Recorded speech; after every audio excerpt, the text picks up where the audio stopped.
Disclaimer भाइयों, ये कहानी पूरी तरह काल्पनिक है, केवल मनोरंजन के उद्देश्य से बनाई गई है। इस कहानी में वर्णित नाम और घटनाएं वास्तविकता से कोई संबंध नहीं रखती, और इस कहानी में अगर कोई समानता पाई जाती है संयोगवश, तो इसे महज एक इत्तेफाक समझा जाए। और ये कहानी आपको सुपर टॉप नॉवल चैनल पर ही मिलेगी। हम इस कहानी में आपको रोमांचक दुनिया और रहस्य से भरी घटनाएं, जादुई परिवेश और इसी तरह की कहानी के सैर पर आपको ले जाना चाहते हैं। तो इस कहानी को पूरा लास्ट तक सुने और इस कहानी का पूरा आनंद लें, और हमारे सुपर टॉप नॉवल चैनल को सब्सक्राइब करना ना भूलें। धन्यवाद। भीड़ को इकट्ठा करने के लिए चिल्लाने के बाद क्रोधित महिला ने जरा भी संकोच नहीं किया और तुरंत आगे बढ़कर विक्की पर मुक्के और लात बरसाने लगी। उसने निर्दयतापूर्वक निशाना साधा, उसके भावी वंशजों की जरा भी परवाह किए बिना, यहाँ तक कि उसकी आंखों पर भी वार किया। और नहीं, वह बिल्कुल भी अकेली नहीं थी। जिन अन्य कॉलेज की लड़कियों को उसने धोखा दिया था, वे भी उस पर टूट पड़ी। कुछ ने अपनी ऊंची हील से हमला किया तो कुछ ने उसकी आंखों की ओर उंगलियां उठाईं। सड़क के उस पार एल्विश अपने हाथों को जेब में डाले चुपचाप खड़ा था और अपनी आंखों के सामने घट रहे दृश्य को देख रहा था। वह उस दृश्य को देखकर आश्चर्य से आह भरे बिना नहीं रह सका। जैसा कि उम्मीद थी, उसने धीमी आवाज में बुदबुदाया, लड़ाई के दौरान औरतें सचमुच बहुत क्रूर होती हैं, उनसे पंगा मत लेना। विक्की बुरी तरह पिट गया था और वह खुद को भी मुश्किल से बचा पा रहा था। अपने छोटे भाई को बचाना तो दूर की बात थी, अपने दर्द और अपमान में उसकी निगाहें इधर उधर भटक रही थी ताकि वह किसी तरह इससे छुटकारा पा सके। लेकिन अचानक उसने सड़क के उस पार एल्विश को खड़े देखा। अचानक सब कुछ उसके लिए दिन के उजाले की तरह स्पष्ट हो गया। यह जरूर उस अमीर आदमी का बिछाया जाल होगा, नहीं तो हालात इतने खराब कैसे हो सकते थे। अतीत में उसने चाहे कितने ही लोगों को धोखा दिया हो, किसी ने भी उसे छूने की हिम्मत नहीं की, कोई भी उसे ढूंढ नहीं पाया। लेकिन कल जब उसकी मुलाकात एल्विश से हुई, तब से उसकी किस्मत लगातार बिगड़ती चली गई। अगर यह सड़क के उस पार खड़े उस घमंडी आदमी द्वारा बिछाया गया जाल नहीं था, तो और कौन हो सकता था। एल्विश ने उसकी निगाहों को महसूस किया। उसने एक शब्द भी नहीं कहा, बस अपना हाथ उठाया और अपनी बीच वाली उंगली उसकी ओर उठाई। उसकी आंखों में तिरस्कार भरा हुआ था। वह उन पुरुषों का बिल्कुल भी सम्मान नहीं करता था जो महिलाओं को ठगकर उनका पैसा हड़प कर अपना जीवन यापन करते थे। ये तुम हो? विकी गुस्से से फूले हुए चेहरे के साथ कर्कश आवाज में दहाड़ा। तो ये सब तुम ही थे? क्रोध से उसकी आवाज कांप रही थी। लेकिन इससे पहले कि वह और कुछ कह पाता, थप्पड़! पहले वाली महिला ने उसके चेहरे पर इतनी जोर से थप्पड़ मारा कि उसका सिर लगभग एक तरफ घूम गया। फिर अन्य पीड़ित भी उसके चेहरे पर अपने हाथों के निशान छोड़ना चाहते थे, इसलिए उन्होंने बेरहमी से उस पर मुक्कों और लातों की बौछार शुरू कर दी। उन सभी ने कम से कम एक बार उसके पैरों पर लात मारी, उसकी पसलियों पर मुक्के मारे और उसके सबसे कमजोर हिस्सों को निशाना बनाया। कुछ महिलाओं ने बिना किसी झिझक के बार बार उसकी कमर के नीचे, उसके गुप्तांग पर लात मारी। उस क्षण पुरानी कहावत सच साबित हुई, एक स्त्री के क्रोध में सबसे दुष्ट हृदय का सबसे स्पष्ट प्रकटीकरण होता है। भीड़ तेजी से इकट्ठा हो गई और देखते हुए आपस में फुसफुसाने लगी। निश्चित रूप से ये लड़ाई कुछ और ही है। हाँ हाँ हाँ, बेहद क्रूर। उसने जरूर कोई भयानक काम किया होगा जिससे इतनी सारी महिलाओं को ठेस पहुंची।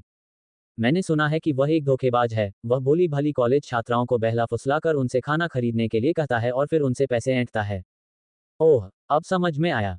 जब ये सच्चाई देखने वालों के बीच फैल गई, तो लोगों को अचानक समझ आ गई। सभी ने एक साथ सिर हिलाना शुरू कर दिया। जब तक पुलिस आखिरकार दोबारा पहुंची, तब तक विक्की को पहचानना लगभग असंभव हो चुका था। अगर वे थोड़ी देर बाद आते, तो शायद वह जिंदा नहीं बच पाता। उन्हें गंभीर चोटों के साथ एम्बुलेंस में ले जाया गया। उनके शरीर का निचला हिस्सा विशेष रूप से बुरी तरह क्षतिग्रस्त हो गया था। अगर उन्हें समय पर आपातकालीन उपचार के लिए अस्पताल नहीं ले जाया जाता, तो शायद उनकी संतानें कभी जीवित न रहती। एम्बुलेंस के जाते ही एल्विश चुपचाप उसे देखता रहा। उसके होंठों के कोने हल्के से मुस्कुरा उठे। उसे कुछ कहने की जरूरत नहीं थी। उस शाम वह सत्यांश के साथ पे पीने के लिए बैठ गया। कुछ कप पीने के बाद सत्यांश ने कुछ स्वीकार किया। सोफी फिर से उसे ढूंढने आई थी, लेकिन जो कुछ भी हुआ था उसके बाद उसके प्रति उसकी भावनाएं बेहतर के लिए बदल गई थीं। सत्यांश ने सिर हिलाते हुए स्वीकार किया, अब मुझे उसकी उतनी परवाह नहीं है जितनी पहले थी। अब हमारे बीच पहले जैसा रिश्ता नहीं रहा। एल्विश चुपचाप सुनता रहा। रात गहरी होती चली गई और उसने उस स्वीकारोक्ति को हवा में गूंजने दिया। और इस तरह अंततः विक्की के जीवन का एक अध्याय समाप्त होता है। मुंबई के एक दैनिक समाचार पत्र का न्यूज रूम हमेशा की तरह गुलजार था। प्रधान संपादक रितेश सिंह हमेशा की तरह अपने फोन पर ट्रेंडिंग टॉपिक्स देख रहे थे और मन ही मन बुदबुदा रहे थे। इन दिनों सुरक्षा गार्डों में कुछ ज्यादा ही जोश है। शायद हम इस पर एक फीचर भी बना सकते हैं।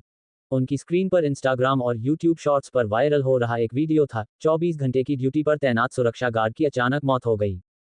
इस छोटे से वीडियो क्लिप में अंधेरी एमआईडीसी के एक औद्योगिक क्षेत्र के बाहर खड़े एक युवा ब्लॉगर और एक थके हुए से दिखने वाले सुरक्षा गार्ड के बीच बातचीत दिखाई गई। ब्लॉगर ने पूछा, सर, ज्यादातर लोग सोचते हैं कि सुरक्षा गार्ड का काम आसान होता है। आपके सहकर्मी की अचानक इसी काम के कारण मृत्यु क्यों हो गई? गार्ड ने सिर हिलाया और थकी हुई मुस्कान के साथ जवाब दिया, भाई, जो तुम देख रहे हो वह तो सिर्फ ऊपरी दिखावा है।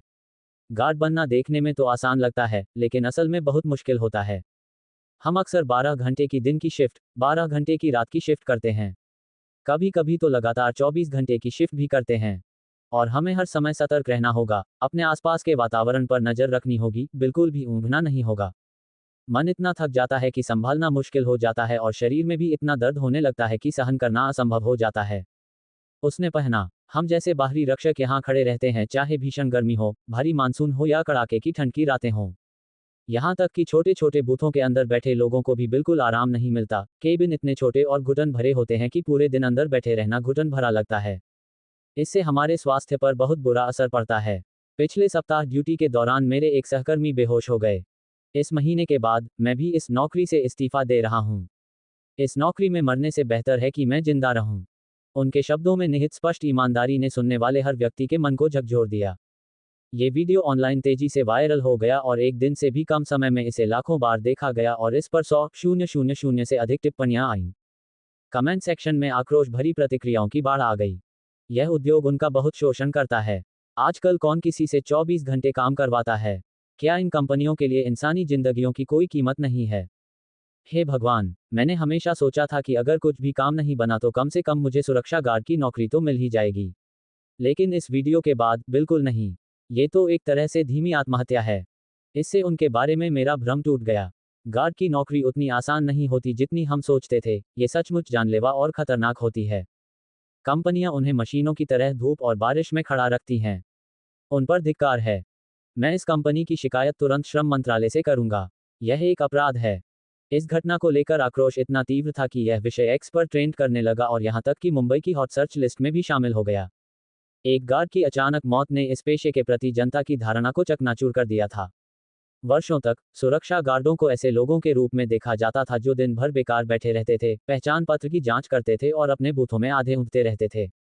लेकिन इस वायरल क्लिप ने उनके सामने छिपी हुई सच्चाई को उजागर कर दिया। थका देने वाले काम के घंटे, खतरनाक परिस्थितियां और कंपनियों की एक ऐसी व्यवस्था जो पुरुषों को समय से पहले मौत के मुंह में धकेल देती थी। मुंबई के सबसे अधिक वितरित होने वाले और सबसे प्रतिष्ठित दैनिक समाचार पत्र के प्रधान संपादक के रूप में रितेश सिंह का मानना था कि यह विषय लोगों के लिए खोजबीन करने लायक था। ऑनलाइन वायरल हो रहे उस वीडियो की वजह से जनमत में उबाल आ रहा है और यह साक्षात्कार करने और लोकप्रियता की लहर पर सवार होने का एक शानदार अवसर हो सकता है। हमें इसे अच्छी तरह से बुनाना होगा, उसने खुद से कहा। उन्होंने तुरंत फोन उठाया और ऋषिकेश को फोन किया, जो एक पुरस्कार विजेता पत्रकार और उनके अधीन काम करने वाले उनके सबसे भरोसेमंद पत्रकार हैं। प्रधान संपादक, आपने मुझे इतनी जल्दी फोन किया। क्या आज की खबरों में कोई महत्वपूर्ण खबर है? ऋषिकेश ने उत्सुकता से पूछा। रितेश ने फोन पर सिर हिलाया। हालांकि ऋषिकेश इसे देख नहीं सकता था, लेकिन वह इसे अपने मन में कल्पना कर सकता था। जी हाँ, आज की खबरों से संबंधित एक कार्यक्रम है जिसे आपको संभालना होगा। इस फिल्म का विषय बहुत सरल है और ये दर्शाना है कि सुरक्षा गार्ड बनना कितना कठिन होता है। आप सुरक्षा गार्डों के जीवन की जितनी कठिन सच्चाई दिखा सकें, उतना ही बेहतर है। हम इस पेशे के बारे में इंटरनेट उपयोगकर्ताओं के मन में बनी भ्रांतियों को तोड़ना चाहते हैं। आवश्यकताओं को समझाते हुए रितेश ने हर छोटी से छोटी बात पर जोर दिया। ऋषिकेश ध्यान से सुन रहा था और बीच बीच में सिर हिला रहा था। मैं समझ गया। प्रधान संपादक महोदय, आपने आज के चर्चित विषय अवश्य देखे होंगे। एक सुरक्षा गार्ड ड्यूटी के दौरान अचानक गिर पड़ा और उसकी मौत हो गई। पूरा सुरक्षा गार्ड पेशा अब ऑनलाइन चर्चा का केंद्र बन गया है। अगर हम इस चलन को अपनाते हुए लोगों के साक्षात्कार लेकर सुरक्षा गार्डों के बारे में उनके विचार जानें, तो हमारा कार्यक्रम निश्चित रूप से लोकप्रियता में जबरदस्त उछाल मारेगा। रितेश के होंठों पर संतुष्टि भरी मुस्कान आ गई। बिल्कुल सही। याद रखिए, इस साक्षात्कार का मूल विषय पहरेदारों की कठिनाई और थकावट है। हम चाहते हैं कि दर्शक सबसे ज्यादा यही देखें। ठीक है, ठीक है, इसे मुझ पर छोड़ दीजिए, प्रधान संपादक। रितेश ने दोहराया, हम सुरक्षा गार्डों की पीड़ा को जितना अधिक उजागर करेंगे, उतना ही हम इंटरनेट उपयोगकर्ताओं के मन में उनके बारे में बनी भ्रांतियों को दूर कर पाएंगे। इसी तरह हम उनका ध्यान आकर्षित करने का प्रयास करेंगे। इस कवरेज की संभावना से ऋषिकेश के चेहरे उत्साह से चमक उठे। मुझे ऐसा लग रहा है जैसे मेरे हाथों में एक हिट शो जन्म लेने वाला है। हा हा हालांकि उन दोनों में से किसी ने भी गार्डों के पेशे के बारे में अपनी बातचीत में छिपी अवमानना की हल्की सी झलक पर ध्यान नहीं दिया। उनकी नज़रों में सुरक्षा गार्ड धीरे धीरे समाज के सबसे निचले पायदान पर पहुंच गए थे, जिन पर दया तो दिखाई जा सकती थी, लेकिन उनका कभी सम्मान नहीं किया जा सकता था। पुरस्कार विजेता पत्रकार ऋषिकेश ने इस कवरेज के लिए रवाना होने से पहले पूरी तैयारी कर ली थी। 2 कैमरामैन उनके ठीक पीछे चल रहे थे और उन्होंने सुरक्षा गार्डों का साक्षात्कार लेने का अपना दिन का काम शुरू किया। लगभग 1 घंटे तक उन्होंने 2 गार्डों से बात की। जैसे जैसे वह सुनता गया, उसका दिल और अधिक प्रसन्न होता गया। ऋषिकेश को एहसास हुआ कि सुरक्षा गार्ड बनना उतना आसान नहीं था जितना कि ज्यादातर बाहरी लोग कल्पना करते थे। जब सुरक्षा गार्ड नियमों को लागू करना चाहते हैं तो गेट पर उन्हें इमारत के निवासियों या आगंतुकों के साथ संघर्ष का खतरा रहता है। हाँ, हालांकि उनकी वर्दी ने उन्हें अधिकार प्रदान किया, लेकिन समाज की नज़र में उनकी स्थिति अभी भी बेहद निम्न थी। उनके साथ अक्सर तिरस्कार और घृणा का व्यवहार किया जाता था, मानो उनके काम में कोई गरिमा ही न हो। और करियर में तरक्की की बात करें तो इसके बारे में सोचना भी मत। इस पेशे में पदोन्नति लगभग न के बराबर थी। अधिक से अधिक एक व्यक्ति सुरक्षा कप्तान के पद तक ही पहुंच सकता था, और इस पेशे में उसकी पदोन्नति यहीं समाप्त हो जाती थी। अन्य नौकरियों में चढ़ने के लिए सीढ़ियां होती हैं, ऋषिकेश ने कथित तौर पर विराम के दौरान धीरे से कहा, लेकिन जानबूझकर या अनजाने में ये कैमरे में कैद हो गया, लेकिन उनके लिए छत उनके सिर के ठीक ऊपर है। उन्होंने गौर किया कि इस पंक्ति को जोड़ने से जनता की नज़र में उनकी छवि सुधर सकती है और इससे प्रत्येक गार्ड की कहानी के प्रति लोगों के मन में मौजूद कड़वाहट को उजागर करने में भी मदद मिलेगी। गरीबी, अपमान और उपेक्षा का एहसास, ये सभी भावनाएं उनके कुशल हाथों से पहरेदारों के हर जवाब में पिरोई हुई थीं। कैमरा चालू होने के दौरान जिन 2 सुरक्षा गार्डों का उन्होंने साक्षात्कार लिया, उन्होंने आश्चर्यजनक रूप से खुलकर बात की। एक ने अपने माता पिता की असाध्य बीमारी का जिक्र किया, दूसरे ने स्वीकार किया कि उसकी पत्नी ने उसके काम के कारण उसे छोड़ दिया है, और एक व्यक्ति घर पर अपने बच्चे के बारे में लगातार चिंतित रहता है जिसे उच्च शिक्षा के लिए पैसे की जरूरत है। उनकी बातें सुनते हुए ऋषिकेश की भौहें तन गईं, हालांकि वह जानबूझकर उनकी पीड़ाओं को उजागर करने की कोशिश कर रहा था, फिर भी उसे उनके प्रति कुछ सहानुभूति महसूस हुई। लेकिन फिर भी उन्हें अपना काम करना था और उसे भी अपना काम करना था। यही असली सामग्री होगी, ऋषिकेश ने उत्साह से भरकर सोचा, मेरे उस कार्यक्रम के लिए जो मेरे करियर का एक मील का पत्थर साबित होगा और लोगों को झकझोर देगा। एक बार यह ऑनलाइन हो जाए तो समाज इसे अनदेखा नहीं कर पाएगा। उन्होंने तुरंत इस विषय को आगे बढ़ाने का फैसला किया। अपनी टीम की ओर मुड़ते हुए उन्होंने कहा, चलिए कुछ स्ट्रीट इंटरव्यू भी शामिल करते हैं। उनसे पूछते हैं, क्या आप किसी सुरक्षा गार्ड से शादी करेंगे? सवाल तो सरल लग रहा था, लेकिन जवाबों ने एक क्रूर वास्तविकता को उजागर कर दिया। एक महिला ने इस पर उपहास उड़ाते हुए कहा, मैं भला किसी सुरक्षा गार्ड से शादी कैसे कर सकती हूँ? क्या तुम मुझे श्राप दे रहे हो? एक अन्य महिला ने ऐसे लहजे में कहा जिसमें बातचीत की कोई गुंजाइश नहीं थी, अगर मैं जीवन भर अविवाहित भी रहूं, तो भी मैं किसी सुरक्षा गार्ड से शादी नहीं करूंगी। मैं निश्चित रूप से उनसे बेहतर स्थिति वाला कोई व्यक्ति ढूंढूंगी। एक तीसरे उत्तरदाता ने इस पर केवल एक ही शब्द कहा, नहीं। चेहरे भले ही बदल गए हों, लेकिन अर्थ वही रहा। कोई भी सुरक्षा गार्ड से शादी नहीं करना चाहता था। कैमरे के सामने खड़े होकर ऋषिकेश ने गहरी सांस ली और कैमरे को संबोधित करते हुए अपने अंतिम शब्द कहते समय उनका स्वर गंभीर हो गया। मुझे लगता है कि सभी ने सच्चाई देख ली है। सुरक्षा गार्डों की सामाजिक स्थिति वास्तव में बहुत निम्न है। उनके लिए शादी करना भी मुश्किल होता जा रहा है। यह कोई व्यक्तिगत समस्या नहीं है, बल्कि एक सामाजिक समस्या है और इस पर हमें अधिक ध्यान देने की जरूरत है। कट, क्या हमें वो मिल गया? उसने पूछा। ठीक है, सब ठीक है, कैमरामैनों में से एक ने जवाब दिया। बहुत बढ़िया, ये सारी फुटेज वापस ले जाओ और एडिटिंग शुरू करो। हमें यहाँ कुछ बहुत ही दमदार चीज मिली है। ऋषिकेश ने संतुष्टि भरी मुस्कान के साथ अपनी टीम को ओके का इशारा किया। लेकिन कैमरे बंद हो जाने के बाद भी वह इस साक्षात्कार से असंतुष्टि की एक अजीब सी भावना को दूर नहीं कर सका, जैसे इसमें कुछ कमी रह गई हो। संयोगवश मुंबई टेक पार्क से गुजरते समय ऋषिकेश ने मुंबई टेक पार्क के प्रवेश द्वार पर एक छोटा और साधारण दिखने वाला सुरक्षा बूथ देखा। क्या यहाँ भी एक पोस्ट है? उन्हें ये देखकर आश्चर्य हुआ कि यहाँ भी एक बूथ है। फिर मानो नियति का यही भाग्य था, अनजाने में ही वह इसकी ओर आकर्षित हो गया, ये सोचते हुए कि यह आखिरी साक्षात्कार उसके कवरेज में मौजूद कमी को पूरा करने का एक आदर्श तरीका हो सकता है। इसलिए उसने मन में यह निर्णय ले लिया और चौकी पर तैनात उन 2 गार्डों के पास गया जो साक्षात्कार देने के इच्छुक थे। वहां तैनात कई सुरक्षा गार्डों में से एक ने साक्षात्कार में अपने काम के बारे में खुलकर बताया। ये काम बिल्कुल भी आसान नहीं है। आपको पता है, मुझे हर दिन अंदर आने वाले और बाहर जाने वाले लोगों की जांच करनी पड़ती है। और हमें रोजाना गेट खोलने बंद करने पड़ते हैं, परिसर की गश्त करनी पड़ती है। ये बहुत थकाने वाला काम है। एक अन्य सुरक्षा गार्ड ने भी यही बात कही। कुछ दिनों काम बहुत कठिन होता है, खासकर उन दिनों जब हमारी फायरिंग इंस्पेक्शन होती है। उन दिनों हमें देर रात तक ओवरटाइम करना पड़ता था। अगर हम पास नहीं होते थे तो बॉस सबके सामने हमें डांटता था। ऋषिकेश को अपनी कवरेज के लिए बिल्कुल इसी तरह की सामग्री चाहिए थी। उसने नाटकीय अंदाज में आह भरते हुए कैमरे की ओर रुख किया। सांस, उनके लिए यह बिल्कुल भी आसान नहीं है। जिसने भी कहा कि सुरक्षा गार्ड का काम आरामदेह होता है, मैं अपने दोस्तों को बता दूं, ये पूरी तरह से गलत है। जैसे ही उसने अपनी रिपोर्ट पूरी की, जिसे वह अंतिम रूप देने वाला मानता था, अचानक उसने देखा कि कोई गश्त पर वहां से गुजर रहा है। ऋषिकेश ने उसकी ओर एक नजर डाली और बोलते बोलते ही जम गया। उसकी दृष्टि में एक लंबा व्यक्ति साफ सुथरी सुरक्षा गार्ड की वर्दी में, सीधी मुद्रा और बेहद आकर्षक चेहरे के साथ प्रकट हुआ। एल्विश के अलावा और कोई नहीं। एक पल के लिए ऋषिकेश इस युवक को देखकर लगभग सांस लेना ही भूल गया, जिसका व्यवहार उसके शरीर पर पहनी वर्दी से बिल्कुल मेल नहीं खाता था। उसे देखने के बाद उसके मन में केवल एक ही विचार आया। एक सुरक्षा गार्ड भी मुझसे ज्यादा अच्छा कैसे दिख सकता है। ईर्ष्या के कारण उसके मन में एक कड़वा विचार उमड़ आया, लेकिन पल भर में ही वह विचार और भी भयावह रूप ले लिया। बहुत खूब, आप जितने आकर्षक हैं, उसे देखकर लगता है कि आप जल्द ही मशहूर हो जाएंगे। डॉट डॉट डॉट देखते हैं कैमरे के सामने तुम कैसे टूटते हो, जब मैं तुम्हारे कष्टों का कारण भी बन जाऊंगा। ऋषिकेश ने जबरदस्ती एक प्यारी सी मुस्कान बिखेरी, अपने चेहरे के भावों को थोड़ा ठीक किया और एल्विश की ओर चल पड़ा। हाय भाई, उसने बनावटी चिंता भरे स्वर में कहा, गश्त करना बहुत मुश्किल होता होगा, है ना? सूरज इतना तेज चमक रहा है। मुझे तो यहाँ खड़े खड़े ही गर्मी लग रही है। आपका क्या हाल है? लेकिन एल्विश ने जरा भी भौहें नहीं चढ़ाईं। उसने बस शांत स्वर में हल्की सी मुस्कान दी। नहीं, ऐसा नहीं है। मैं बस टेक पार्क के आसपास गाड़ी चलाता हूँ, मुझे नज़ारे अच्छे लगते हैं, सड़क किनारे खिले फूलों की थोड़ी सी सुंदरता निहारता हूँ। ये बिल्कुल भी थकाने वाला नहीं है। ऋषिकेश ने थोड़ा सा माथा से कोड़ा। यह उस तरह की प्रतिक्रिया नहीं थी जो उसकी कहानी से मेल खाती थी। झूठ बोलने वाले व्यक्ति के लिए उसकी आवाज बहुत ही शांत और बेफिक्र थी। लेकिन वह जरा भी पीछे नहीं हटा, उसने और भी जोर लगाया।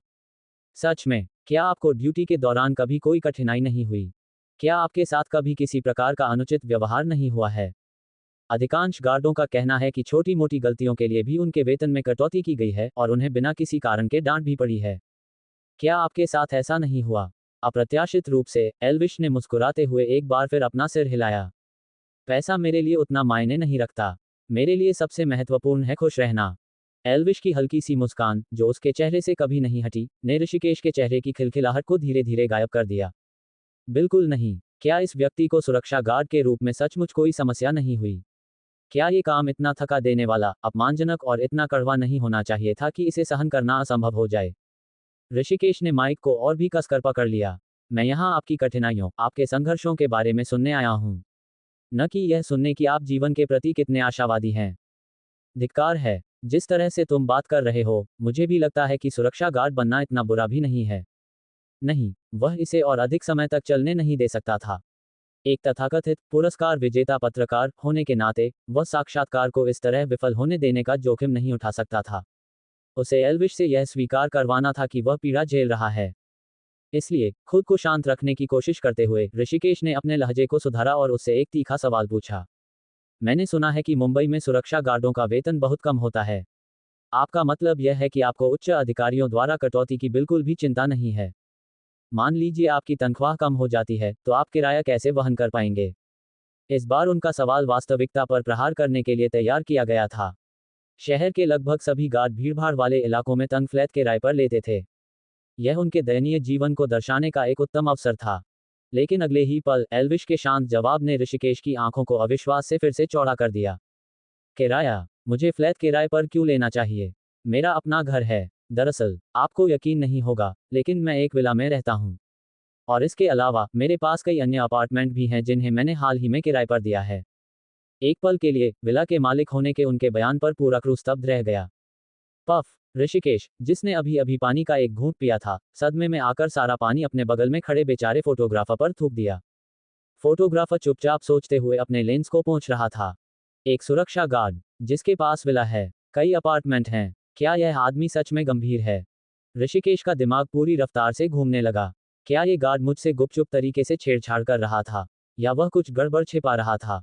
वरना उसके पास इतना सब कुछ कैसे हो सकता है? उन्हें अचानक एक अफवाह याद आ गई जो उन्होंने एक बार अपने सहकर्मी से सुनी थी कि कुछ असाधारण रूप से सुंदर पुरुषों को धनी महिलाओं द्वारा कुछ विशेष सेवाएं प्रदान करने के बदले में रखा जाता था। क्या यह उन्हीं मामलों में से एक हो सकता है?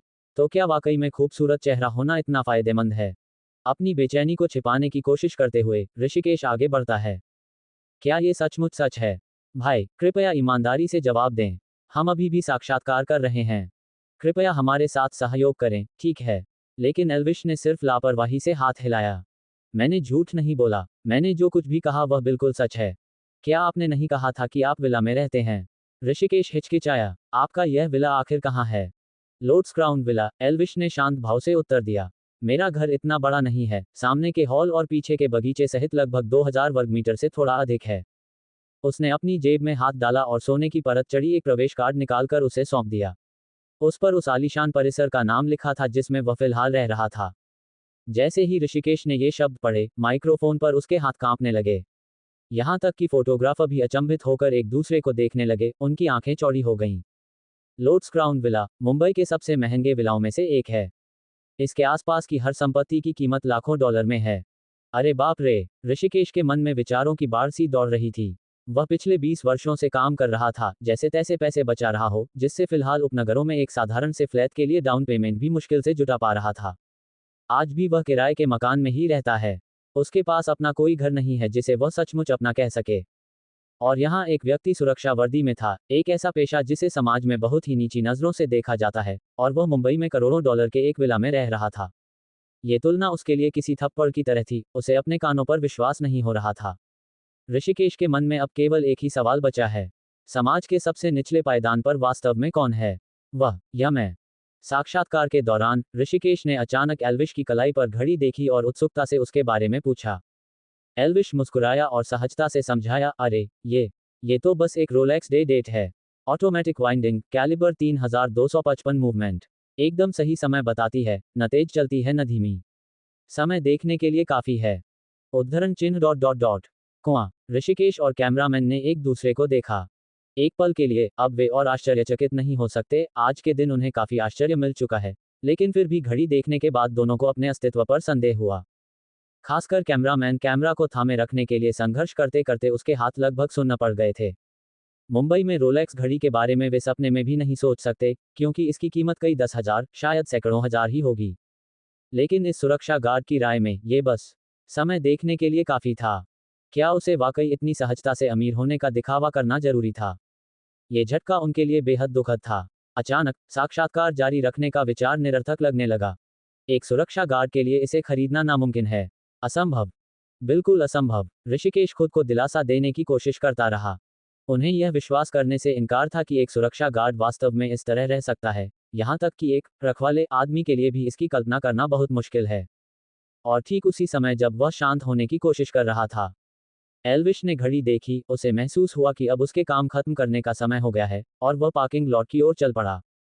कॉम्प्लेक्स के गराज की फ्लोरोसेंट लाइटों के नीचे एक नई खरीदी गई ऑडी R8 चमक रही थी।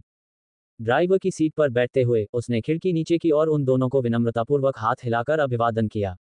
खैर, अब मेरे जाने का समय हो गया है। मुझे कहीं जाना है, इसलिए मैं पहले निकल जाता हूँ। अगले ही पल इंजन पिंजरे में बंद जानवर की तरह दहाड़ रहा था। एक्सीलरेटर को एक बार दबाते ही R8 गराज से गर्जना करते हुए बाहर निकल गई। पीछे केवल उसकी दहाड़ की गूंज ही रह गई। ऋषिकेश और कैमरामैन वहीं जम गए। उद्धरण चिन्ह विस्मयादिबोधक चिन्ह विस्मयादिबोधक चिन्ह विस्मयादिबोधक चिन्ह उद्धरण चिन्ह। क्या सुरक्षा गार्ड सुपर कार चला रहा था? खूनी नरक। मुंबई के रखे हुए मर्द कब से इस तरह रहने लगे? उनके आसपास मौजूद कुछ अन्य सुरक्षा गार्ड जो ये सब देख रहे थे, जोर से हंस पड़े। हाँ, आपने साक्षात्कार के लिए गलत व्यक्ति को चुना। भाई एल्विश के मामलों में दखल देने के बजाय आपने हमसे बात क्यों नहीं की? हाँ, वह कोई आम चौकीदार नहीं है। वह वास्तव में एक बेहद अमीर आदमी है। उसे इस नौकरी की बिल्कुल भी जरूरत नहीं है। वह तो बस मौज मस्ती के लिए इधर उधर घूमना पसंद करता है। वो हमेशा हमारा खूब ख्याल रखते हैं, आधी रात को बिरयानी खिलाते हैं, यहाँ तक कि जुहू में स्पा सेशन भी करवाते हैं। भाई एल्विश सच में बहुत उदार हैं। मैं तो जुहू बीच फ्रंट रेजिडेंसी में उनके विला में भी गया हूँ। भाई, वो घर, वो तो सचमुच विलासिता का घर है, जो हमारे लिए नामुमकिन है। उद्धरण चिन्ह डॉट डॉट डॉट उद्धरण चिन्ह। अन्य सुरक्षा गार्डों द्वारा उसकी तारीफ करने की बात सुनकर ऋषिकेश और उसके कैमरामैन के चेहरे पर गंभीरता आ गई और अब वे पूरी तरह से आश्वस्त हो गए थे। हम आपको प्रणाम करते हैं। हमें क्षमा करें, हमने गलत व्यक्ति का साक्षात्कार ले लिया। अंत में पुरस्कार विजेता पत्रकार ऋषिकेश अपने कैमरामैन के साथ पूरी तरह से पराजित होकर टेक पार्क से शर्मिंदा होकर मुंबई टीवी मुख्यालय लौट सके। रिपोर्टर ऋषिकेश अपने पीले पड़े चेहरे के साथ जितनी जल्दी हो सके अपने कैमरामैन के साथ वापस भागा। वे मुंबई टीवी मुख्यालय में घुस गए, उस कीमती यूएसबी ड्राइव को इस तरह पकड़े हुए थे मानो वह उनके हाथ को जला देगी। संपादकीय कार्यालय के अंदर ऋषिकेश ने ड्राइव को एल्विश सिंह प्रधान संपादक की मेज पर जोर से पटक दिया। न्यूज चैनल के एडिटर इन चीफ एल्विश ने उसे एक तीखी नजर से देखा, फिर बिना किसी झिझक के उसे कंप्यूटर से जोड़ दिया। वीडियो चलने लगा। पहले तो उसमें भीड़भाड़ वाली सड़कों, थके हुए कामगारों और नियमित साक्षात्कारों के वही पुराने दृश्य थे। लेकिन फिर आखिरी क्लिप दिखाई दी, जिसमें एल्विश सुरक्षा गार्ड था। प्रधान संपादक एल्विश अनजाने में आगे की ओर झुक गया, उसकी सांस गले में अटक गई। कुछ देर तक कमरे में सन्नाटा छाया रहा। उसका हाथ पॉज बटन पर था, लेकिन वह उसे दबाने की हिम्मत नहीं कर पा रहा था। ये सच नहीं हो सकता। उसकी आवाज थोड़ी कांप रही थी। एक सुरक्षा गार्ड इस तरह जी रहा है। कैमरे में जुहू में स्थित एक विशाल विला शाम की रोशनी में जगमगाता हुआ दिखाई दिया। फिर एक सुपरकार की गर्जना सुनाई दी, जिसके बाद रोलेक्स घड़ी की चमक नजर आई। एल्विश ने तेजी से पलकें झपकाईं, मानो उसे शक हो रहा हो कि कहीं उसकी आंखों को धोखा तो नहीं हो रहा है। इस व्यक्ति की तुलना में प्रधान संपादक के रूप में उसका अपना आरामदायक जीवन अचानक केवल अस्तित्व बनाए रखने जैसा लगने लगा। ऋषिकेश ने अपना सिर खुजाया और जबरदस्ती एक कड़वी हंसी हंसी। संपादक महोदय, मुझे लगता है शायद हमारा विषय गलत है। अब हम इसे संघर्षरत सुरक्षा गार्डों की कहानी नहीं कह सकते। एल्विश कुर्सी पर पीछे झुक गया, उसका चेहरा गंभीर था। तुम सही कह रहे हो। ये सिर्फ गलत ही नहीं है, बल्कि पूरी तरह से गुमराह करने वाला है। कमरा फिर से शांत हो गया। फिर एक गहरी सांस लेने के बाद ऋषिकेश ने एक विचार रखा। अगर हम शीर्षक बदल दें तो कैसा रहेगा? संघर्ष पर ध्यान केंद्रित करने के बजाय हम इसे वर्दी के पीछे छिपा हुआ दिग्गज कहें। इससे निश्चित रूप से लोगों का ध्यान आकर्षित होगा। एल्विश ने जोखिमों और लाभों का आकलन करते हुए सोच विचार करते हुए मेज पर हाथ फेरा। अंत में उसने सिर हिलाया। फिलहाल हमारे पास यही एकमात्र विकल्प है। अगर हम इसे ऐसे ही प्रसारित करेंगे तो लोग निश्चित रूप से हम पर हंसेंगे। आइए कहानी को पलट दें। उस रात अपने नए और साहसिक शीर्षक के साथ कार्यक्रम का मुंबई टीवी पर सीधा प्रसारण हुआ। लाखों लोगों ने यूं ही टीवी देखना शुरू कर दिया। उन्हें इस बात का अंदाजा नहीं था कि वे एक नए सनसनीखेज घटनाक्रम के गवाह बनने वाले हैं। जैसे ही एल्विश स्क्रीन पर दिखाई दिए, माहौल बदल गया। उनके तीखे नैन नक्श, शांत निगाहें और आत्मविश्वास ने दर्शकों को बेहद तेजी से अपनी ओर खींच लिया, जिससे चैनल की टीआरपी में जबरदस्त उछाल आया। उनके चेहरे पर मौजूद हल्की, रहस्यमयी मुस्कान मानो टेलीविजन को भी भेद रही थी। धन दौलत की झलक, आलीशान विला, स्पोर्ट्स कार और रोलेक्स घड़ी के साथ मिलकर इसने ऑनलाइन अनगिनत अटकलों को जन्म दिया। लगभग तुरंत ही प्रसारण के क्लिप काटे गए, रीमिक्स किए गए और साझा किए गए। यूट्यूब शॉर्ट्स और इंस्टाग्राम रील्स में एल्विश का चेहरा साफ दिखाई दे रहा था, और सुबह होते होते उसका नाम जंगल की आग की तरह फैल गया। ट्रेंडिंग चार्ट पर सिक्योरिटी गार्ड टाइकून शीर्ष स्थान पर पहुंच गया। इंटरनेट यूजर्स ने कमेंट्स पर धावा बोल दिया, आधे अविश्वास में, आधे ईर्ष्या में, ये समझने की कोशिश करते हुए कि उन्होंने क्या देखा था। हे भगवान, क्या अब सुरक्षा गार्ड भी इतनी कमाई करते हैं? एक यूजर ने लिखा, और उस कमेंट पर लाइक्स की बाढ़ आ गई। मैं उन्हें फिर कभी कम नहीं आंकूंगा, एक अन्य व्यक्ति ने विनम्रता से स्वीकार किया। मैंने हमेशा सोचा था कि मैं चाहे कितनी भी नीच हरकत करूं, मैं फिर भी एक सुरक्षा गार्ड से ऊपर रहूंगा। लगता है मैं पूरी तरह गलत था, तीसरे व्यक्ति ने स्पष्ट रूप से स्वीकार किया। हाँ, ये क्या है? क्या आप लोग मुझे अपना स्ट्रीम बदलने के लिए बहकाने की कोशिश कर रहे हैं? अच्छी कोशिश की, लेकिन ऐसा नहीं होगा। किसी और ने मजाक किया, और उनकी हंसी अनगिनत रिपोस्ट में गूंज उठी। मुंबई विश्वविद्यालय के पूर्वी गेट के बाहर सुबह के समय दो युवतियां अपनी टैक्सी का इंतजार कर रही हैं। उनमें से एक, प्रियांशी, जिसकी पोनीटेल सुबह की हवा में हल्की हल्की लहरा रही है, अपने फोन पर लगातार तेजी से टाइप कर रही है। लोहे के गेट से टेक लगाकर खड़ी उस महिला के होठों पर मुस्कान थी। हे सुरक्षाकर्मी भाई, आज भी मेरे पैकेज पर हस्ताक्षर करना मत भूलना। मैं इसे बाद में ले लूंगी, उसने खुशी से टाइप किया। उसकी उंगलियां स्क्रीन पर तेजी से चल रही थीं। उसकी करीबी दोस्त नव्या, जिसने हाल ही में स्नातक की उपाधि प्राप्त की थी और एक बड़ी लॉ फर्म में साक्षात्कार की तैयारी कर रही थी, ने प्रियांशी की मुस्कान देखी और उसकी ओर देखकर अपनी भौहें ऊपर उठा लीं। उसे पहले से ही अंदाजा हो गया था कि यहाँ कुछ गड़बड़ चल रही है। रुको, क्या तुम हो प्रियांशी? क्या तुमने अभी अभी वो प्यार में डूबी हुई मुस्कान दी? सच में, क्या मैं सही भ्रम में तो नहीं हूँ? नव्या ने उत्सुकता से पूछा। उसकी आवाज में उस अनजान सुरक्षा गार्ड के प्रति जिज्ञासा झलक रही थी जिससे उसकी दोस्त बात कर रही थी। उसकी आंखें ऐसे चमक रही हैं मानो उसे कोई दिलचस्प रहस्य पता चल गया हो। प्रियांशी ने बिना किसी झिझक के अपना फोन सौंप दिया। खुद ही देख लो, उसने धीरे से कहा, लेकिन जब उसने नव्या को संदेश पढ़ते हुए देखा तो वह अपनी आवाज में गर्व और शर्म के मिश्रण को छिपा नहीं सकी। 6 महीने पहले तक प्रियांशी को टेक पार्क के पास स्थित कुरियर डेस्क के बारे में कोई जानकारी नहीं थी। इसलिए पहली बार डिलीवरी प्राप्त करते समय उसने गेट गार्ड एल्विश से अपनी एक डिलीवरी पर हस्ताक्षर करने के लिए कहा था। हालांकि वह एक अनुरोध जल्द ही रोजमर्रा की आदत में बदल गया। इसके कुछ ही समय बाद उसने उसे व्हाट्सएप पर जोड़ लिया। शुरुआत में उनकी छोटी छोटी बातचीत सरल थी, लेकिन जल्द ही वे साधारण चीजें धीरे धीरे दैनिक दिनचर्या का हिस्सा बन गईं। अजीब बात यह थी कि यह एक ऐसी दिनचर्या थी जिससे उसे एक तरह का सुकून महसूस हो रहा था जिसकी उसे इतने लंबे समय बाद किसी से उम्मीद नहीं थी। जैसे जैसे नव्या चैट में स्क्रॉल करती गई, उसके चेहरे पर शिकन आ गई। अजीब बात है, आप हर दोपहर 3 से 5 बजे के बीच हमेशा किसी न किसी से अपने कुरियर पर हस्ताक्षर करवाते हैं। सिर्फ वही क्यों? क्या आसपास कोई अच्छा कुरियर ऑफिस नहीं है? प्रियांशी के गाल लाल हो गए और उसने अपने होंठ काट लिए। क्या ये स्पष्ट नहीं है? ये लड़का वाकई बहुत सुंदर है, उसने धीमी आवाज में स्वीकार किया। उसके चेहरे की लाली उसकी उत्तेजना को दर्शा रही थी। नव्या ने जानबूझकर मुस्कुराते हुए कहा, उसकी हंसी गले में ही गुदगुदी कर रही थी। मुझे पता था, कोई तो है, लेकिन सावधान रहना, अगर शिव को इसके बारे में पता चल गया, तो बेचारे को फिर कभी चैन नहीं मिलेगा। शिव का नाम सुनते ही प्रियांशी की मुस्कान पल भर में गायब हो गई और उसका मिजाज बिगड़ गया। उफ, उसका जिक्र मत करो। मैंने उसे पहले ही मना कर दिया है, लेकिन वह हार मानने को तैयार नहीं है। ये बहुत परेशान करने वाला है, उसने झुंझलाहट से कहा। विषय बदलते हुए उसकी आंखें फिर से चमक उठीं। खैर, वो आदमी तो सिक्योरिटी गार्ड है, लेकिन मैं आपको बता दूं कि अगर मैं कह रही हूं कि वो बेहद हैंडसम है तो मैं कोई अतिशयोक्ति नहीं कर रही हूं। सच में? नव्या ने संदेह भरी नजर से पूछा। इतना सुंदर कि तुम प्रभावित हो जाओ। यह मत भूलो कि उस समय तुम हमारे विधि विभाग की सबसे लोकप्रिय लड़की थी।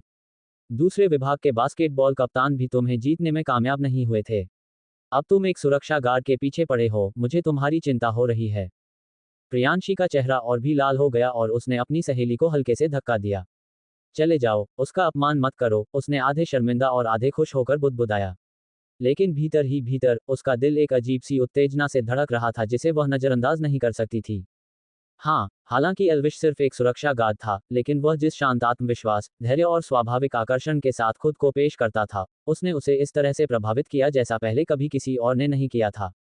और दबे स्वर में प्रियांशी अब इसे नकार नहीं सकती थी। उसके बारे में सोचते ही वह अगले दिन के लिए अजीब तरह से उत्सुक हो जाती थी क्योंकि अगला दिन उसे फिर से देखने का एक और बहाना होता था। उसका फोन फिर से बज उठा। उसने झटपट स्क्रीन पर नजर डाली। यह एल्विश की ओर से व्हाट्सएप पर एक नया नोटिफिकेशन था जो उसके पहले के संदेश का जवाब था। एल्विश, ठीक है, वैसे मेरे लिए कुछ चेरी खरीद लेना। मुझे आजकल चेरी खाने का बहुत मन कर रहा है। ध्यान रखना, आयातित चेरी ही लेना। मैं पैसे बाद में भेज दूंगा। नव्या ने अपने कंधे के ऊपर से झांका और चौंक गई। Imported cherry? हे भगवान, क्या वो सचमुच तुमसे अपने लिए फल खरीदवा रहा है? और तो और इम्पोर्टेड वाले। इस आदमी का शौक तो वाकई बहुत महंगा है। प्रियांशी ने उत्सुकता से जवाब में टाइप किया, ठीक है, लेकिन आज मेरा एक इंटरव्यू है।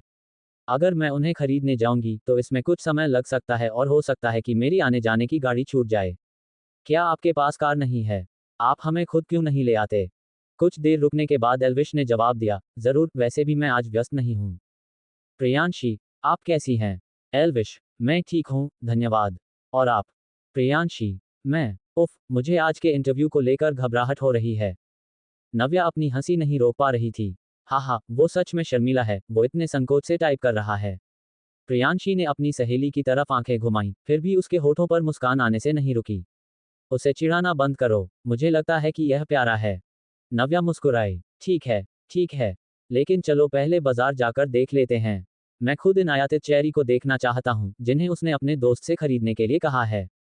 Dot dot dot dot dot दोनों दोस्त कैंपस के पास स्थित फलों की दुकानों तक पैदल गए। विक्रेता जोर जोर से चिल्ला रहे थे, उनके चारों ओर मोलभाव की आवाजें गूंज रही थीं, और हवा पके आमों और अमरूदों की सुगंध से भरी हुई थी। अंततः वे आयातित फलों के अनुभाग तक पहुंच गए, और वहां फलों की अत्यधिक कीमत देखकर वे दंग रह गए। चेरी के एक छोटे से डिब्बे पर $24 का मूल्य अंकित था। नव्या अविश्वास से देखती रही। वह तो सिर्फ एक सुरक्षा गार्ड है ना? और फिर भी वह इतने महंगे फल खाने की हिम्मत करता है। एक छोटे से डिब्बे के लिए लगभग $25। साधारण चेरी कहीं अधिक सस्ती थी, लेकिन ये आयातित चेरी जैविक बताकर विदेशों से ताजी लाकर बेची जाती थीं और स्वाभाविक रूप से इनकी कीमत अधिक होती थी। अविश्वसनीय, नव्या बुदबुदाई। एक गार्ड भी इस तरह चेरी खा सकता है, जबकि मैं, एक डिग्रीधारी स्नातक, यहाँ खड़े होकर इसे देखकर लार टपका सकती हूँ। प्रियांशी ने एक आधी हंसी और आधी आह भरी। उन्हें वाकई जीवन का आनंद लेना आता है। भले ही वो सिर्फ एक सुरक्षा गार्ड है, लेकिन वो कभी ऐसा व्यवहार नहीं करता जैसे उसे किसी चीज की कमी महसूस हो रही हो। और सच कहूं तो ये पहली बार नहीं है जब उसने मुझसे आयातित फल मांगे हैं। हर बार ये कुछ हद से ज्यादा महंगा होता है। नव्या ने हंसते हुए अपना सिर हिलाया। हाँ, इस बंदे की जीवन शैली तो वाकई लाजवाब है। वहीं दूसरी तरफ मैं तो हर रोज पढ़ाई के नोट्स रटने में लगा रहता हूँ और फलों पर इतना पैसा खर्च करने के बारे में सोच भी नहीं सकता। सच कहूं तो मुझे थोड़ी जलन हो रही है। फिर भी उसके मन में कहीं ना कहीं ये सवाल था, क्या सुरक्षा गार्ड सचमुच इतना पैसा कमाते हैं? क्या इतना कि वे इस तरह के आयातित फल खरीद सकें? ये तो अजीब बात है। क्या अब मुझे अपना करियर बदलने के बारे में सोचना चाहिए? उसी क्षण पैंट और शर्ट पहने एक लंबा लड़का आत्मविश्वास भरी मुस्कान के साथ उनके पास आया और उनका अभिवादन किया। प्रियांशी, मुझे उम्मीद नहीं थी कि तुम भी यहाँ बाजार में मिलोगी। क्या संयोग है, अजनबी ने कहा, उसकी आवाज कानों को सुहावनी लग रही थी। प्रियांशी ने अजनबी को पहचानते ही थोड़ा भौहें चढ़ाकर नए आने वाले व्यक्ति की ओर देखा। उसके सामने खड़ा लड़का कोई और नहीं बल्कि उसका कॉलेज के दिनों का चाहने वाला शिव था, जो उस समय उनकी यूनिवर्सिटी की बास्केटबॉल टीम का कप्तान था। उसकी लंबाई 1.89 मीटर है, उसके कंधे चौड़े हैं, हाथ पैर लंबे हैं और उसके बाल करीने से संवारे हुए हैं।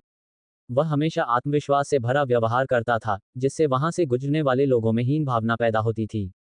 वह वही व्यक्ति था जो प्रियांशी का लगातार पीछा कर रहा था, इससे पहले कि प्रियांशी ने उसे नहीं कहकर रिश्ता खत्म कर दिया।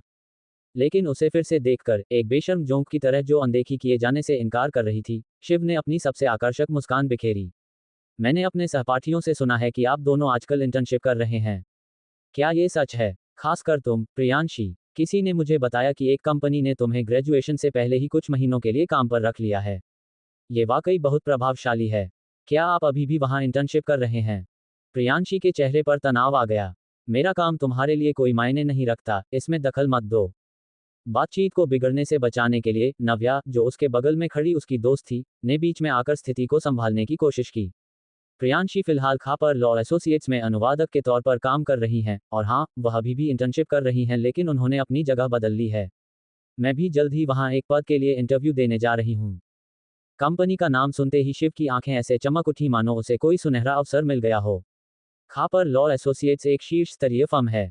मैंने सुना है कि एक बार जब वे कोई केस हाथ में लेते हैं, तो उनका रिकॉर्ड लगभग त्रुटिहीन होता है।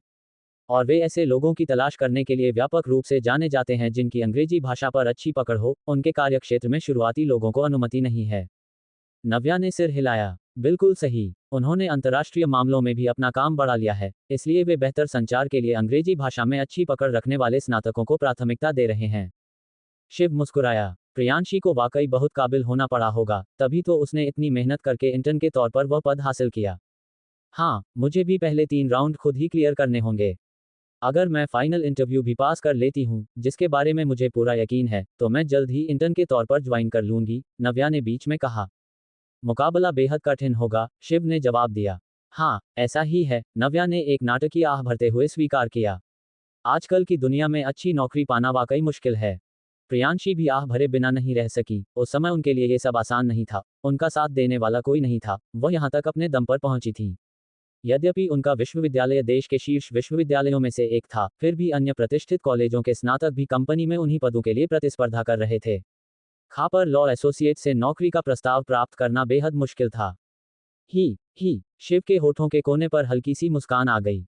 जब उसने प्रियांशी की ओर देखा, तो उसकी आंखों में एक अजीब सी चमक थी, दृढ़ संकल्प, उत्सुकता और यह एहसास कि आखिरकार उसका क्षण आने वाला है। वह ये जानता था, यह उसका मौका था। कॉलेज के पहले साल से ही उसके मन में उसके प्रति एक खामोश जुनून था। उनके लिए प्रियांशी विधि विभाग की कोई आम लड़की नहीं थी, बल्कि वह एक असाधारण सुंदरी थी। सभी इस बात से सहमत थे कि वह उनके बैच की सबसे खूबसूरत छात्रा थी। लेकिन खूबसूरती ही उसकी एकमात्र खूबी नहीं थी। उसका व्यवहार स्वाभाविक रूप से इतना शालीन था कि वह बाकी सभी से अलग दिखती थी। और फिर स्कूल की वर्षगांठ के समारोह के दौरान उसने एक गीत प्रस्तुत किया। उसकी आवाज इतनी स्पष्ट और अलौकिक थी कि ऐसा लगा जैसे उसने पूरे हॉल और उसके दिल को भी मंत्रमुग्ध कर दिया हो। दर्शकों में मौजूद हर लड़का उसके जादू में फंस गया। एक के बाद एक उन्होंने उसका दिल जीतने की कोशिश की थी। एक के बाद एक उन्हें अस्वीकार कर दिया गया। शिव भी उनमें से एक थे। अन्य सभी की तरह उनके इकबालिया बयान को भी बिना किसी हिचकिचाहट के खारिज कर दिया गया था। लेकिन बाकियों के विपरीत उसने इसे जाने नहीं दिया। उसने उसे रिझाने के अपने प्रयासों को और तेज कर दिया और उसके करीब आने के लिए हर संभव तरीका आजमाया। फिर भी, चाहे उसने कितनी भी कोशिश की हो, उसने उसकी ओर से किए गए प्रस्तावों पर केवल विनम्रतापूर्वक उदासीनता ही दिखाई। इससे उसके दिल को गहरा आघात पहुंचा। इससे वह बेचैन हो गया। और अब उसे लगा कि भाग्य ने उसे हालात बदलने का मौका दिया है। क्योंकि उनके पिता ने उन्हें स्नातक की उपाधि का उपहार दिया था, एक शानदार काली मर्सिडीज बेंज। वह संपूर्ण था, समय, कार, सब कुछ। आज वह उसे निश्चित रूप से यह साबित कर देगा कि वह सिर्फ एक और गुमनाम लड़का नहीं था। अपने चेहरे पर सबसे सहज मुस्कान लाते हुए उन्होंने पूछा, आप बाद में अपनी इंटर्नशिप के लिए खापर लॉ फर्म के कार्यालय जा रहे हैं, है ना? मैं गाड़ी चलाकर यहाँ आया हूँ, क्यों ना मैं आपको लिफ्ट दे दूँ। Dot dot dot dot dot. फल खरीदने के बाद वे सभी कार पार्किंग में आ गए। वाह, मर्सिडीज बेंज को देखकर नव्या ने हैरानी से कहा, ग्रेजुएशन से पहले ही तुम्हारे पास कार थी, और वो भी मर्सिडीज बेंज। शिव, तुम्हारा परिवार वाकई बहुत संपन्न है। उस प्रशंसा को सुनकर शिव का चेहरा खिल उठा। हाँ, और अधिक प्रशंसा करो, मुझे यह अच्छा लगता है। हालांकि प्रियांशी ने थोड़ा सा भौहें सिकोड़ी। वह पहले ही समझ चुकी थी कि शिव क्या करने की कोशिश कर रहा है, और उसे यह बात बिल्कुल पसंद नहीं थी कि वह कितनी बेशर्मी से अपनी नई कार का दिखावा कर रहा था। प्रियांशी के चेहरे के भावों से बेपरवाह, शिव अपनी कार पर झुक गया। यह मेरे पिताजी की तरफ से ग्रेजुएशन का तोहफा है। इस पर उन्हें करीब $400,000 खर्च करने पड़े। मुझे लगा कि यह थोड़ा ज्यादा ही खर्चीला है, लेकिन उन्होंने कहा कि जब तक मुझे ये पसंद है, तब तक कोई बात नहीं। सच कहूं तो वह हमेशा से मेरे प्रति इतने ही अच्छे रहे हैं। उसने एक आह भरी, हालांकि उसके लहजे में छिपी आत्मसंतुष्टि ने उसकी पोल खोल दी। 4 साल का इंतजार, 4 साल तक कोशिश करते रहे और असफल होते रहे। आखिरकार क्या यही वह पल था जिसका वह इंतजार कर रहा था? उन्हें यह नहीं पता था कि शिव ने हफ्तों तक अपने पिता से मिन्नतें की थी, जिसके बाद आखिरकार उनके पिता मान गए और कार देने की उनकी इच्छा पूरी कर दी। पिता बनना वाकई आसान नहीं है। जैसा आपने दिया था, यह मेरे पिताजी का ग्रेजुएशन का तोहफा था। उसे इसके लिए करीब 4 लाख रुपए खर्च करने पड़े। मुझे भी लगा कि यह कुछ ज्यादा ही है, लेकिन उसने मेरे लिए इसे खरीदने पर जोर दिया। उसने कहा कि जब तक मुझे ये पसंद है, कीमत उसके लिए मायने नहीं रखती। सच कहूं तो वह हमेशा से मेरे प्रति इतने ही अच्छे रहे हैं। शिव ने आह भरी, मानो उसका इरादा इतनी महंगी कार खरीदने का न हो, हालांकि वह अपने चेहरे पर दिख रही आत्मसंतुष्टि को छिपा नहीं सका। 4 साल का इंतजार, क्या आखिरकार यही उसका मौका था? किसी को भी यह नहीं पता था कि उसने अपने पिता से मर्सिडीज के लिए लगातार विनती की थी, जब तक कि उस आदमी ने अंततः उसे चुप कराने के लिए हार नहीं मान ली। जैसे ही शिव अपने परिवार की दौलत का प्रदर्शन करने की कोशिश कर रहा था और शेखी बघारना शुरू ही कर रहा था, उसी समय बाजार के बाहर एक नई फॉक्सवैगन पासेट आकर रुकी। हालांकि वह पुरानी हो चुकी थी, फिर भी अपने समय की एक विलासितापूर्ण गाड़ी थी। बाजार के बाहर से प्रियांशी ने ड्राइवर को देखने की कोशिश की, ताकि वह कार के मालिक को पहचान सके। और तभी उसने देखा कि ड्राइवर ने हॉर्न बजा दिया था। Beep beep. हॉर्न की आवाज इतनी तेज थी कि शिव अपनी शेखी बघारते बजाते बीच में ही लड़खड़ा गया और बुरी तरह से अपने ही पैरों पर ठोकर खाकर जमीन पर जा गिरा। अरे यार, सड़क के बीचों बीच इस तरह हॉर्न कौन बजाता है? गिरने से उसकी सांस फूल गई और उसकी पीठ दर्द से चीख उठी। दर्द से कराहते हुए वह जल्दी से उठा और ड्राइवर का सामना करने के लिए गुस्से में बाहर निकल गया। लेकिन जैसे ही वह कार के पास पहुंचा, दरवाजा अचानक खुल गया और सीधे उसके चेहरे पर जा लगा।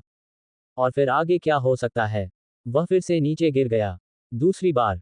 पासेट कार से एल्विश अपनी सुरक्षा गार्ड की वर्दी में बाहर निकला। जाहिर तौर पर शिफ्ट बदलने के कारण उसे कपड़े बदलने का समय नहीं मिला था। हाल ही में धनवान बनने के बाद उनके पास इतनी सारी नई कारें होने के बावजूद, उनका मानना था कि एक लग्जरी कार का मालिक होना एक बात है और उसे प्रदर्शित करना दूसरी बात। जब भी वह कहीं यात्रा करने की कोशिश करता था, लोग लगातार उसका पीछा करते रहते थे। भीड़ में वह बहुत ही भद्दा दिख रहा था, इसलिए उसने अपने हालिया कार संग्रह से सबसे सस्ती कार फॉक्सवैगन पासेट को चुना। हालांकि सामान्य मानकों के हिसाब से यह बिल्कुल भी सस्ती नहीं है, लेकिन यह महंगी कारों की श्रेणी में भी नहीं आती है। उसने प्रियांशी और उसकी सहेली की ओर लापरवाही से हाथ हिलाया, विनम्रता से मुस्कुराते हुए, जमीन पर तड़प रहे शिव से पूरी तरह बेखबर। एल्विश ने किसी चीज पर पैर रखने से बाल बाल बचने के बाद नीचे देखा। उसे आश्चर्य हुआ कि वह एक इंसान था। उद्धरण चिन्ह डॉट डॉट डॉट। सच में, उसने सिर हिलाते हुए बुदबुदाया। दिन दहाड़े कैश फॉर क्रैश करने की कोशिश किसने की? और वो भी बाजार के सुरक्षा कैमरों के ठीक नीचे। कितना बेवकूफ है। प्रियांशी और नव्या ने एक दूसरे को देखा और जोर से हंस पड़ी। शिव शर्म और गुस्से से लाल चेहरा लिए लड़खड़ाते हुए सीधा खड़ा हुआ। बेवकूफ, तुम्हें लगता है मैं बेवकूफी कर रहा हूं? तुम्हारी हिम्मत कैसे हुई? उसने अभी अपनी नई मर्सिडीज दिखाना शुरू ही किया था कि कुछ ही मिनटों में एक पुरानी फॉक्सवैगन चला रहे व्यक्ति ने उसे 2 बार कुचल दिया। उसका महंगा सूट घिस गया था, उसका स्वाभिमान चकनाचूर हो गया था। यह उसके लिए असहनीय था। कॉलेज और स्कूल के दिनों में शिव को कभी पता नहीं चला कि उसका परिवार क्या काम करता है, और न ही उसे इस बात की परवाह थी कि उसकी हर इच्छा कब पूरी हो रही है।